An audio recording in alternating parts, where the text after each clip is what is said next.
Hey guys, Andy here from Mediocre Hobbies coming at you with an army review video. I have never done one of these before, so this should be interesting for the both of us. Now, I'm going with the new Tau Codex. I managed to get an early copy of it thanks to Games Workshop, who sent me out the army box set. And in this video, I want to talk to you solely about the Cruut aspect of this book. Can you run an entirely Cruut-based army? What that looks like, how it will play, and do we think it's viable? Now, as a caveat to the beginning of this video, I am not a competitive player, I'm not a tournament player. I like to play for fun, build fun lists, and generally try and enjoy my games as much as possible. So, if you think I'm saying things wrong here and they're not up to your competitive kind of high standards and different strategies and different stuff, I do apologize for that. If you think there's anything that you can add to the video in terms of what this Cruut army can do, please don't hesitate to put it in the comments below. Other people can read what you think, and then you can add to the discussion. Okay, so we are going to jump straight into the video. So we are going to start by talking about the fact that there is indeed an entire detachment base for Cruut. So the detachment is called the Cruut Hunting Pack, and it does indeed have, of course, its detachment special rules. So the main rule for the Cruut, as goes their detachment rules, is they get +1 to hit you if your unit is already wounded. So basically, these guys are masters at hunting wounded prey animals. To represent this, if your unit has taken any casualties, you are +1 to hit them, which I think is pretty cool. If you are below half strength, then you also get +1 to wound. I think this is actually going to play a much bigger part in a Cruut army than other people kind of think. I think a lot of people will be sniping shots off early game and trying to remove at least 1 wound from absolutely every single unit in the enemy army, or at least every single unit they plan to try and destroy in that turn, and then let the rest of the units go to work and getting that basically a +1 ballistic skill for the entire turn. I think that's an amazing special rule, and I think it's going to be huge in terms of the game.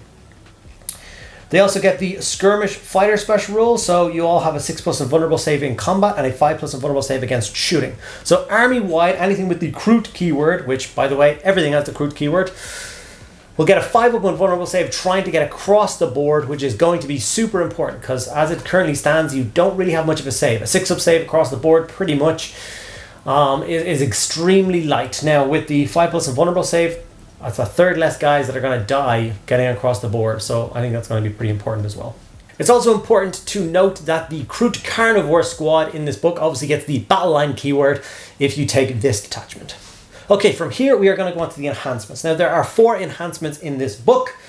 So the first one is Kroot Hawk Flock, and what this does is ranged weapons equipped by models in the bear's unit have the Ignores Cover special rule, and reinforcements cannot be set up within 12 inches of the bearer. So obviously it's going to create a bubble of units not coming in near you and give you the Ignores Cover ability.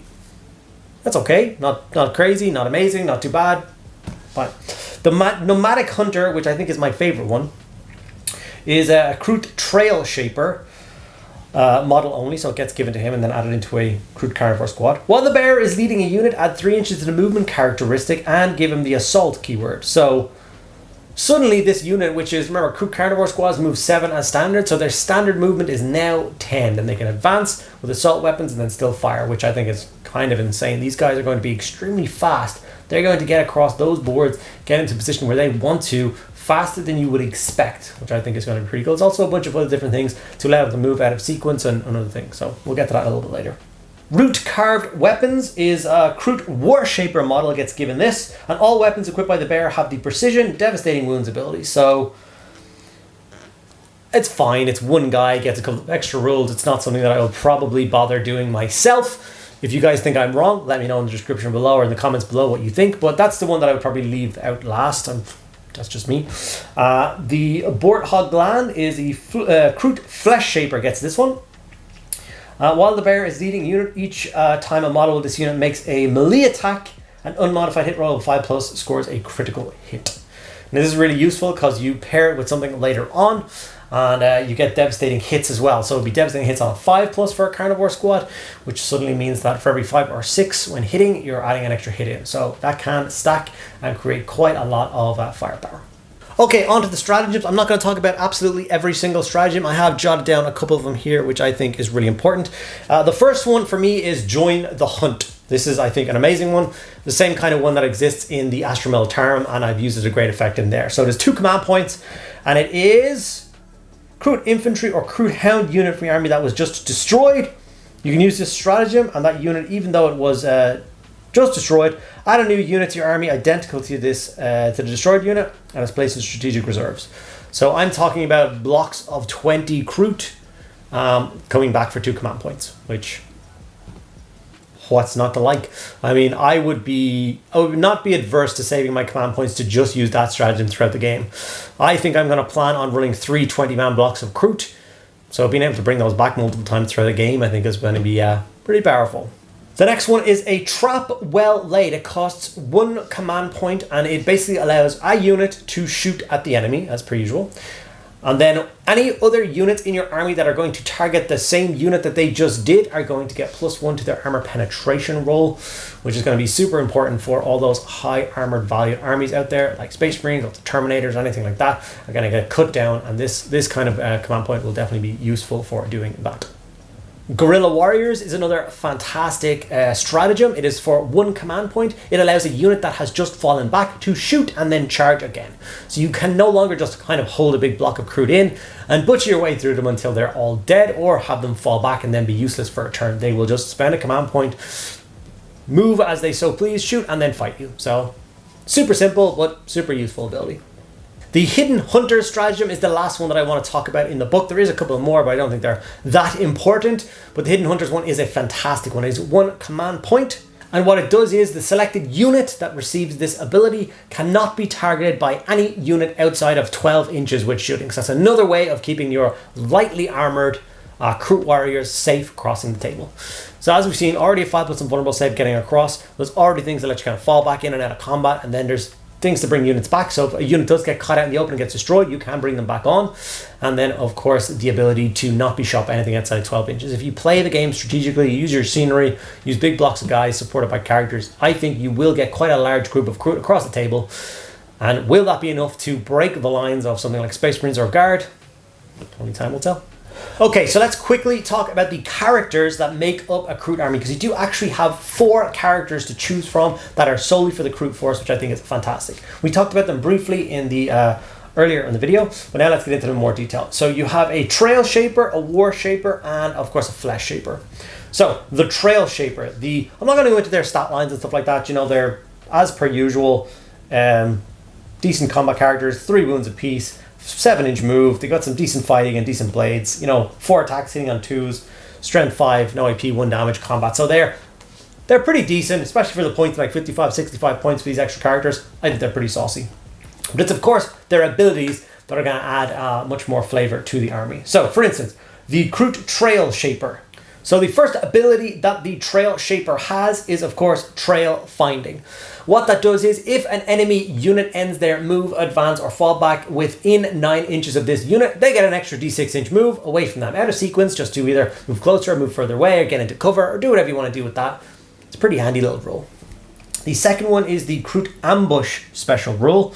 And basically what that does is this character and his unit and 1 other friendly unit can basically, after all the deployment has been finished, remove them and deploy them somewhere else if you so choose. So you can push a whole bunch of Kroot to one side of a table, have your enemy counter set up to fight them, and then obviously redeploy to another side of the table and have them caught with their pants down. So the War Shaper. So it's very similar to the other guy when it comes to combat and attacks and stuff. I'm not going to talk about that. I don't think that's massively important. Once again, it's down to the abilities. So the 2 abilities that these guys have is War Leader and a Root of Honor. So once per battle round, So a stratagem can be used on that unit for 0 command points every single battle round, which is frankly incredible. The other one is the Root of Honor. So once per battle, they can choose a unit within 12 inches of this character that is battle shocked, and then they are no longer battle shocked. So you're going to keep your troops in the fight, make them a lot easier. Another thing that I want to mention that I hope you don't miss out is that the entire army has stealth. So it's once again -1 to shoot them as they come across the table at you. So once again, you get like 5+ and vulnerable save from shooting. It's -1 to hit them. You can bring units back, and then for 1 unit, it can't be targeted outside of 12 inches. So when you start to add all the special rules together as one big kind of blob in your army, suddenly I don't think it's going to be as easy as people think it would be to kind of mow down lots of Kroot in a turn. So that's just me. So the Flesh Shaper, just like the other 2, has a bunch of cool rules for fighting and all that jazz, and it's decent enough in combat, all that. But once again, his abilities. So the first one is the Ritual Butchery, and this gives the unit that he has joined sustain hits 1. which is pretty good. And then the Rites of Feasting, which is the unit that he's joined gets a 6+ feel no pain, and if that unit destroys another enemy unit in the combat phase, that regen becomes a 5+. So once again, you add that into everything I just said. -1 to hit them, 5+ invul, -1 to hit them, plus they have a regen save on top of that. Suddenly, once again, stacking all of them on top of each other, every single thing adds another kind of couple points of percentage into survivability of your army. Once you add it all up together, I think it's going to be pretty good. There is, of course, the Lone Spear. He has some abilities. I'm not really too pushed on him right now. Beautiful model. Will be including him in the army, but I don't think he synergizes well with many other things, so it's the other three that I think are super important. Okay, so when we add all of that kind of stuff together and we add it to a Cruut Carnivore squad, this is what we get. So a Cruut Carnivore squad, which I'm going to run in units of 20, and 20 Cruut Carnivores is 170 points. Then you add in a Trial Shaper for 55 points. Give him the Nomadic Hunter special rule.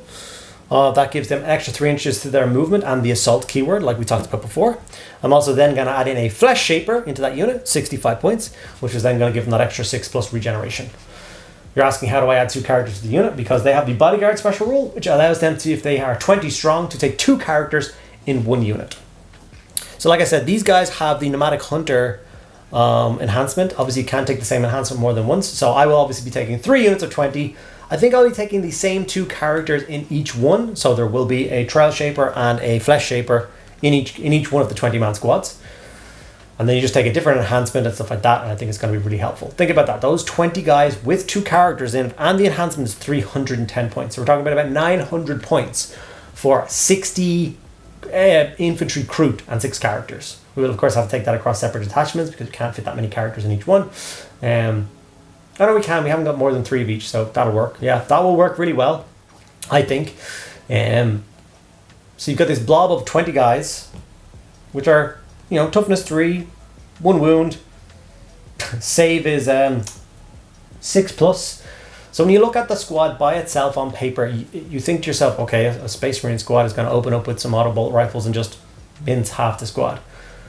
But I think it's super important, like I said, to add in all the other facets of the army, add it together, really think out your units, and I think they're going to do great.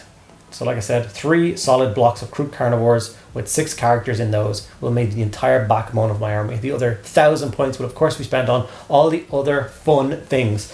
And let me tell you, there is some very fun things in the army.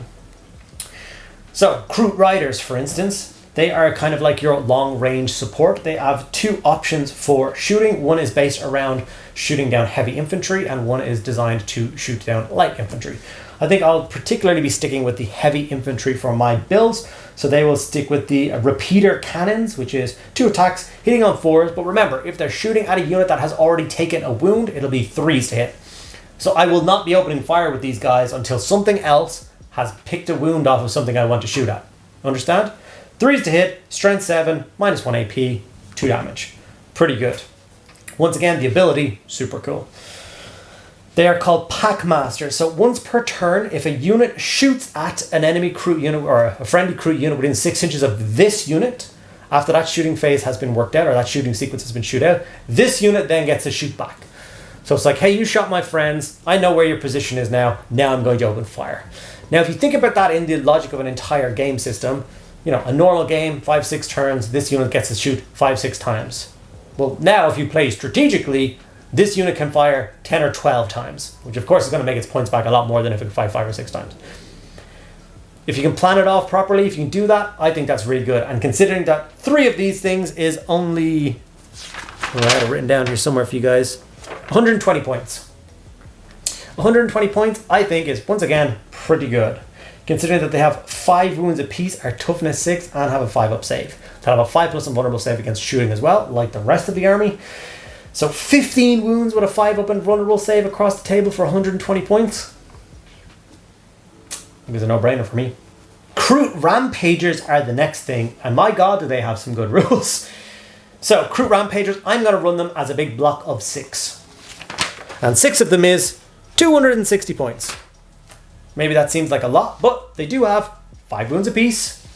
That's right, I said 5 wounds apiece. So we're talking about 30 wounds across 6 miniatures. They are toughness 6 with a 5-up save, just like the Cruit Riders.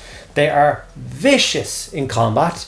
Even the guy on top has 3 attacks, hitting on 3s, 2s if they're hitting something that's taken a wound, remember? Strength 4, minus 1 AP, 1 damage. In fact, that the basic guys on top have minus 1 AP, I think is fantastic. But the Rampagers themselves, 4 attacks, hitting on 3s, 2s if something's taken a wound. Strength 6, minus 1, 2 damage. They're going to mince Space Marine squads. But if you didn't think that was enough, they have Cruit Line Breakers as a special roll. So you roll a d6 for each model in this unit. So if my 6 guys hit your line, I'm going to roll 6d6. For every 4+, you're going to take d3 mortal wounds to the unit that I charged. And that's before I get to fight. So this thing will hit anything, and I think it'll mince it. So for 260 points, I think it's well worth it.